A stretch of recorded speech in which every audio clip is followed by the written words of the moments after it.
Bapak-bapak, hadirin dan hadirat yang dirahmati oleh Allah Subhanahu wa taala. Pada kesempatan yang bahagia ini kita akan bahas tentang sifat-sifat istri yang solehah. Sungguhnya istri yang solehah adalah seindah-indah nikmat, seindah-indah anugerah.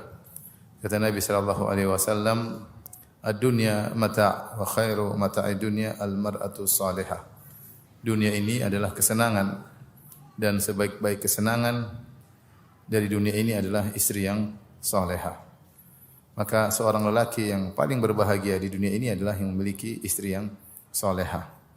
Demikian juga dalam satu hadis Rasulullah sallallahu alaihi wasallam bersabda, "Arba'un minas sa'adah." 4 perkara yang merupakan sebab kebahagiaan. Ada 4 perkara yang merupakan sebab kebahagiaan. Yang Rasulullah SAW sebutkan pertama kali adalah al-mar'atu salihah, istri yang salehah. Kemudian al-maskanul wasi', tempat tinggal yang luas. Kemudian al-markabul hani, tunggangan atau kendaraan yang menyenangkan. Kemudian yang keempat adalah al-jarus saleh, yaitu tetangga yang baik. Ini semua adalah sebab kebahagiaan. Kalau memiliki tetangga yang baik tentu kita bahagia. Memiliki rumah yang luas juga menyenangkan, melapangkan dada, rumah yang luas tidak sempit. Memiliki kendaraan yang menyenangkan, mudah ditunggangi. Kalau zaman sekarang mobil yang enak dinaiki, memberi kenyamanan tentu adalah sebab kebahagiaan. Namun ini semua masih kalah dengan istri yang salehah. Dia adalah sebab utama kebahagiaan. Percuma seorang memiliki rumah yang luas, kendaraan yang mewah, tetangga yang baik, tapi ternyata istrinya tidak salehah. Dia tidak merasa aman dengan istrinya. Dia merasa kesengsaraan dengan keberadaan istrinya yang tidak salehah. Maka kalau saya bilang lelaki paling bahagia adalah lelaki yang memiliki istri yang salehah, maka sebaliknya lelaki yang sangat sengsara adalah lelaki yang memiliki istri yang tidak salehah. Seorang lelaki kalau tidak memiliki istri yang tidak salehah, seakan-akan azab neraka yang disegerakan. Seakan-akan apa ibu-ibu? Azab neraka yang disegerakan. Tetapi kalau dia memiliki istri yang solehah, seakan-akan bidadari surga yang disegerakan.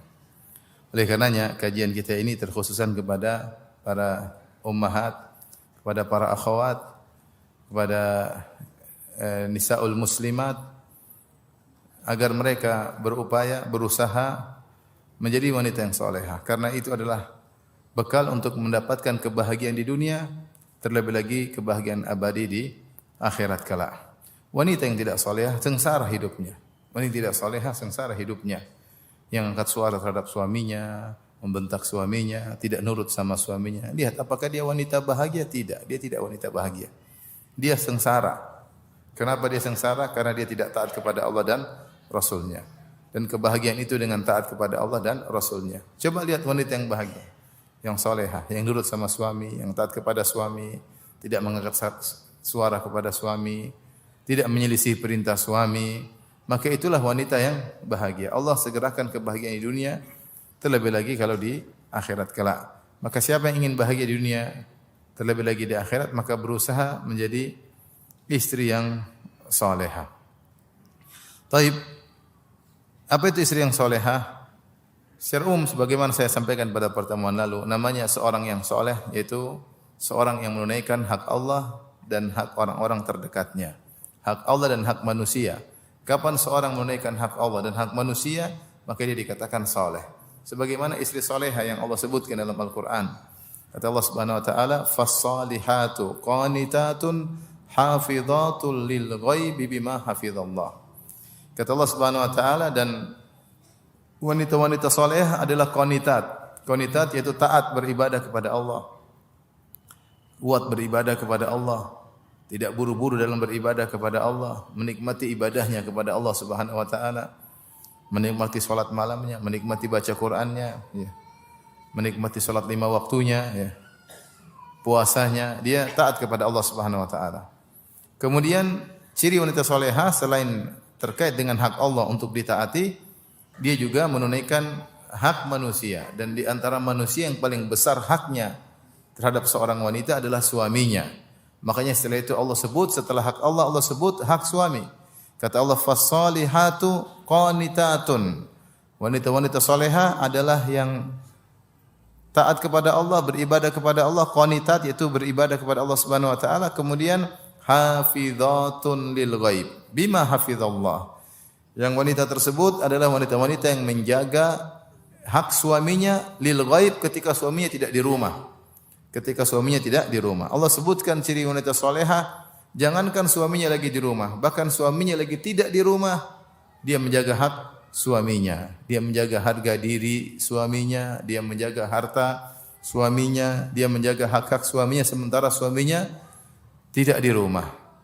Tetapi Allah isyaratkan wanita salehah tidak akan bisa begini kecuali dia bersandar kepada Allah. Makanya setelah itu Allah berfirman, bima hafizallah, yaitu dengan yang Allah membuat dia bisa menjaga hak-hak tersebut. Isyarat kepada para wanita salehah, kalau ingin menjadi wanita salehah, bertawakal dan bersandar kepada Allah Subhanahu wa taala. Karena untuk menjadi wanita salehah butuh kesabaran yang panjang. Untuk taat kepada suami butuh kesabaran yang panjang. Untuk menikmati berkhidmat kepada suami, melayani suami butuh juga taufik dari Allah Subhanahu wa taala. Ya, maka cuma ngaji-ngaji saja terkadang tidak merubah seseorang. Kalau dia tidak minta kepada Allah, tidak bertawakal kepada Allah, tidak memohon kepada Allah. Saya sedih ketika mendengar ada orang sudah lama ngaji, namun tidak berubah ya. Ada seorang lelaki datang kepada saya, ini kisah nyata ya. Datang kepada saya, Ustaz, istri saya ini, istri saya gini ngomel-ngomel. Kalau saya datangi tidak mau didatangi, kalau saya nyuruh selalu enggak nurut. Membentak, mengini. Ada dua hal yang aneh. Yang aneh pertama, orang ini adalah apa bilang ya? Salah seorang anggota dari ABRI. Ternyata dia kalah sama istrinya. Punya kedudukan yang tinggi. Ini yang pertama buat saya lucu. Ini gimana? Bentak-bentak orang bisa, dibentak istri langsung. Bukan orang biasa, bukan pedagang, bukan. Ini punya pangkat, punya jabatan. Tapi dia enggak bisa berkutik di hadapan apa? Istrinya. Inilah ngeluh ini. Yang kedua yang bikin saya lucu dan kesal, saya bilang, istri bapak enggak ngaji. Lah Ustaz, justru istri saya panitia pengajian. Allahu Akbar. Ini menunjukkan bahwasanya sekedar ngaji-ngaji saja terkadang tidak merubah seseorang. Kalau dia tidak niatkan karena Allah Subhanahu wa taala, tidak meminta taufik kepada Allah, tidak tulus, maka tidak berubah. Jangankan ikut pengajian, panitia pengajian kurang ajar sama suaminya. Ini kisah nyata ya. Maka saya dengar itu saya mau ketawa sedih sampai dia nangis-nangis di hadapan saya bapak ini ya. Kasihan ya. Zalim banget istrinya ya. Baik. Jadi Allah mengatakan tentang sifat wanita salehah, fas-salihatu qanitatun hafizatun lil ghaibi bima hafizallah. Wanita-wanita salehah itu adalah yang ibadah kepada Allah, qanitat, rajin beribadah kepada Allah, kemudian menjaga hak suami, hafizatun lil ghaibi, menjaga hak-hak suami ketika suami tidak di rumah, sedang keluar rumah. Apalagi kalau suaminya di rumah, tentu dia lebih lagi menjaga hak suaminya. Tapi Allah katakan bima hafizallah, dia bisa menjaga hak suaminya karena Allah memberi penjagaan. Allah yang buat dia bisa bertakwa kepada Allah Subhanahu wa taala. Allah tidak menyebutkan sifat wanita salehah dalam ayat ini terkait dengan hak-hak yang lain. Padahal kita tahu seorang wanita dikelilingi oleh banyak hak, mungkin hak orang tuanya, hak kakak adiknya, hak tetangga, hak anak-anaknya. Kenapa Allah hanya sebutkan hak suami? Wallahu alam, karena suami adalah orang yang paling punya hak terbesar atas istrinya. Makanya Rasulullah SAW bersabda, "Lau kuntu amiran ahadan an yasjuda li ghairillah la amartul mar'ata an tasjuda li zawjiha." Kalau saya boleh menyuruh seorang sujud kepada selain Allah, maka saya akan perintahkan seorang wanita sujud kepada suaminya. Kenapa? Li'idhami haqqihi 'alaiha. Karena hak suami paling besar terhadap wanita. Hak suami paling besar terhadap wanita. Ini harus dicamkan oleh para wanita ya. Dicamkan oleh para wanita. Oleh karenanya kalau sudah masalah rumah tangga, maka suami dikedepankan daripada orang tua kalau urusan rumah tangga. Hak suami dikedepankan daripada hak orang tua. Dan ini kenapa syariat mengatur demikian? Karena kenyamanan dalam keluarga. Ini penting bagi kemajuan Islam. Islam dibangun di atas generasi-generasi. Nah, generasi ini kalau tumbuh dalam keluarga yang nyaman, dalam keluarga yang bertakwa kepada Allah, yang di mana istri tahu hak suami dan suami tahu hak istri, maka anak-anak akan tumbuh dengan berkualitas. Ini demi masa depan Islam.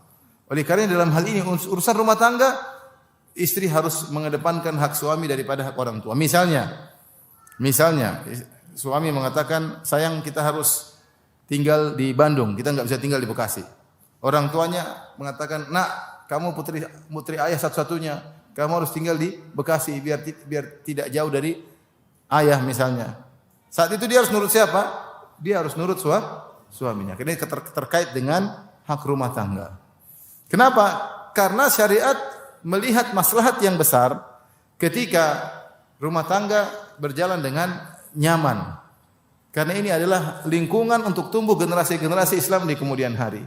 Kalau suami istri cekcok melulu, maka kasihan anak-anak. Maka ini berdampak buruk untuk generasi masa depan Islam.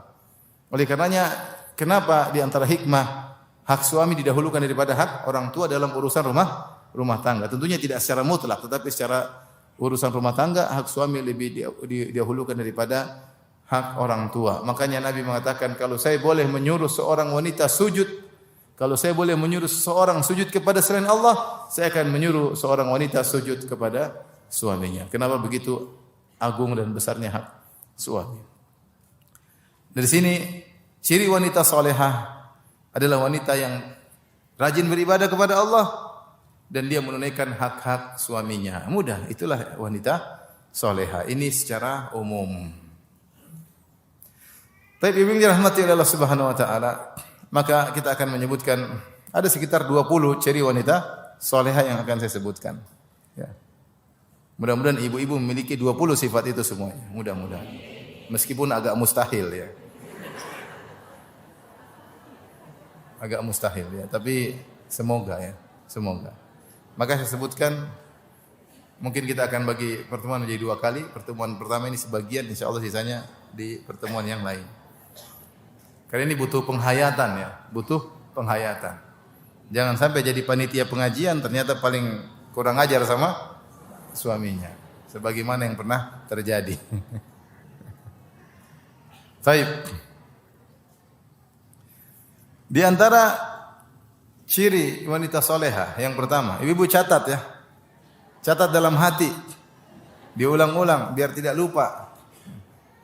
Ya. Di antara hal yang menarik, saya pernah menginap pernah istirahat di rumah seseorang. Saya nginap di kamar tersebut, mungkin kamar dia. Terus di kamar itu ada tulisan ditempel kayak poster gitu. Ciri-ciri istri soleha. 1, 2, 3, 4. Ini ide bagus buat bapak-bapak ya. Nempel itu. Jadi kalau istri mau tidur taruh biar murajaah. Ciri-ciri wanita penghuni surga. 1, 2, 3. Kalau nggak salah sampai belasan. Masya Allah. Nggak ada yang jualan poster itu di luar. Kalau ada beli bagus. Tempel di rumah. Nggak usah tempel di jidat. Di kamar. Sehingga istri bisa selalu melihat. Karena ini ciri-ciri wanita soleha terkadang terlupakan.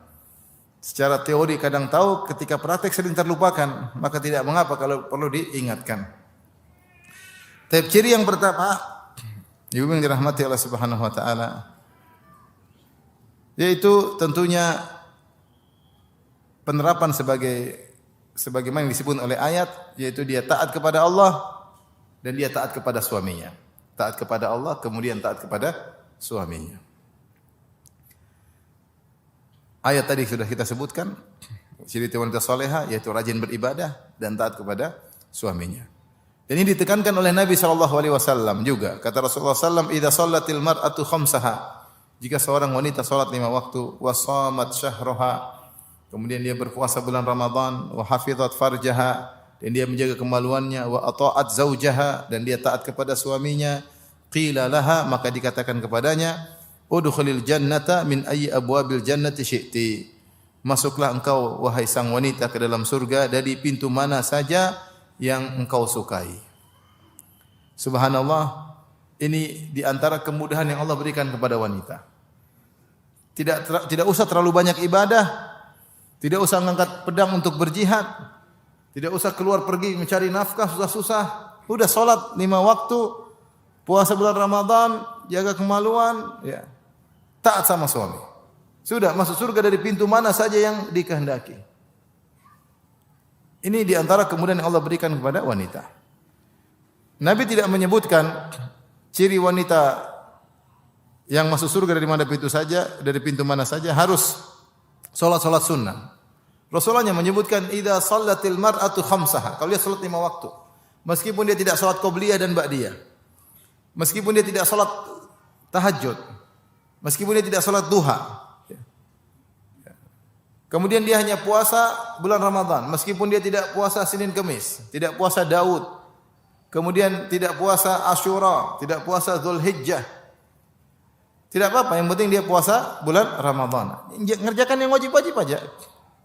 Kemudian yang berikutnya hafizat farjah, dia jaga kemaluannya. Dia tidak membuka relasi dengan laki-laki yang tidak boleh dia atau tidak halal baginya. Dia tidak membuka relasi dengan teman-teman lamanya dengan alasan reuni, kemudian dia cekakaan ketawa ketiwi dengan lelaki lain. Iya, cekakaan kalau bahasa. Ya. Bahasa apa itu? Bahasa Jawa Timur ya. Ketawa ketiwi sama lelaki lain yang tidak dia lakukan sama suaminya. Dia jaga kemaluannya, tidak membuka relasi dengan laki manapun, ya. Dia jaga kemaluannya, jaga dirinya. Saya rasa tidak susah. Salat 5 waktu tidak susah. Puasa bulan Ramadan tidak susah. Jaga kemaluan tidak susah. Yang keempat yang susah. Taat sama suami. Ini yang berat. Sebenarnya ini mudah. Cuma berat untuk wanita zaman now. Ya. Tapi ya begitulah. Ya. Lagi wanita yang mungkin manja dulu sama orang tuanya. Banyak wanita yang tidak disiapkan orang tuanya untuk menjadi istri soleha. Tidak diwasiatkan oleh ayah ibunya agar menjadi istri soleha. Kemudian tumbuh berkembang sekedarnya, bekal agama kurang, maka ketika jadi istri tidak soleha, mudah membantah, mudah. Oleh karenanya, wanita siapa saja yang taat kepada suaminya, ya, maka dia sangat mudah masuk surga, bahkan dari pintu mana saja, dia sangat mudah masuk surga. Oleh karenanya Allah Subhanahu wa taala menyebutkan dalam Al-Qur'an, kata Allah Subhanahu wa taala, "Ar-rijalu qawwamuna 'alan nisa." Sungguhnya para lelaki adalah qawamun, pemimpin di keluarga, di atas pemimpin para wanita. Kata Ibnu Abbas radhiyallahu anhuma, ai al-umara, para lelaki di rumah itu amir-amir, tahu amir, prince, pangeran, raja, putra mahkota di rumah.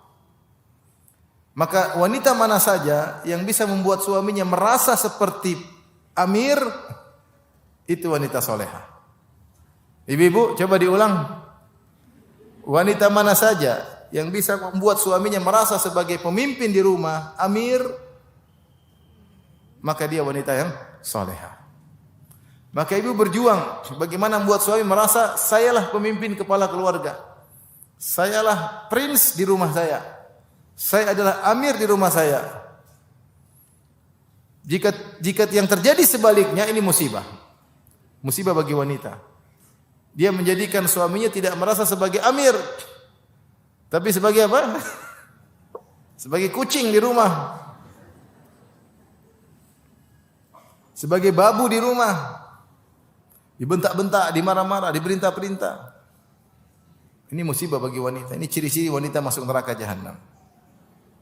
Oleh karenanya ketika Nabi menyebutkan cara mudah bagi wanita masuk surga adalah dengan taat kepada suaminya, maka cara mudah wanita masuk neraka dengan membangkang kepada suaminya. Tinggal ibu-ibu mau pilih, mau masuk surga dengan cepat atau masuk neraka dengan cepat.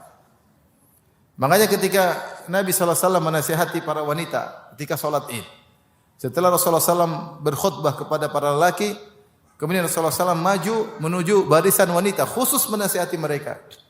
Kata Nabi SAW, ya ma'syaran nisa tasaddaqna, wahai para wanita, bersedekahlah. Fa inna kunna aktsara hatabi jahannam, karena kebanyakan kalian penghuni neraka jahannam. Seorang wanita berkata, lima ya Rasulullah, kenapa banyak wanita penghuni neraka jahannam? Kata Nabi sallallahu alaihi wasallam, li'anna kunna takfurnal ashir, karena kalian tidak yaitu kalian kufur kepada suami, itu tidak pandai bersyukur kepada suami.